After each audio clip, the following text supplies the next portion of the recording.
取ったわ。全部開けるようにすうん。していた。火使うから今。まだ閉めてきてくれたか。る。うん。じゃあコーヒー入れよう。コーヒーでいい？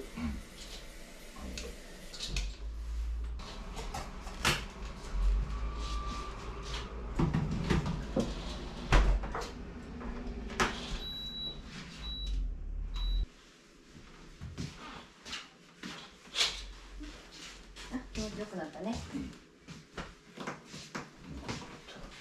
ありがとう。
いただきます。はい、いただきます。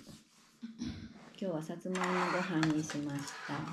コメントでね、さつまいもご飯を炊いたっていうのを書いてあって、わ、食べたって思って作った。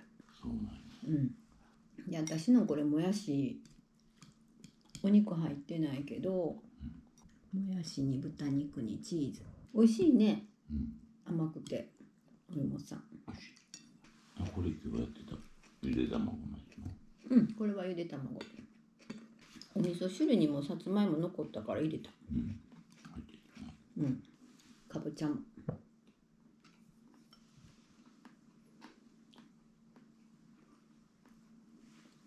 まだ工事終わってないけど、うちの隣ぐらいまで足場がなくなってね。もっと行ってんのじゃあ今日は。もうちょっと行ってんのかな。でもすっきりしたね。ネットなくなったもんね。明るくなった。すごい明るくなったし、風通しもいいし。で、足場がないから見晴らしがいい。なんかすっきり気持ちよくなったね。前はそうやったよね。もうちょっとでも終わってはないけどね。橋の方とかもまだまだ足場あるし。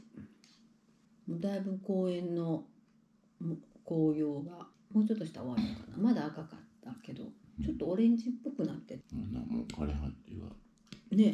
葉がないやつもある。家の窓から見えるところはまだ葉っぱあったね。あ、違うな。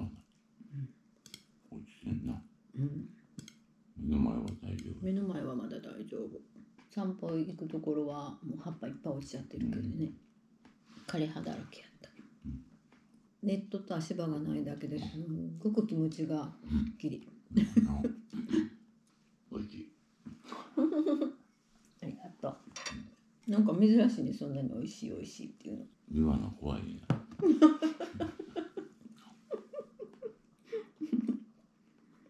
全然感想言えへんな。でもほんまに美味しいね。お芋ちゃんが皮ごとして皮に栄養がいっぱいあるから向こうかなとも思ってんけど。そんな大きいかじゃうん。食べれるでしょ。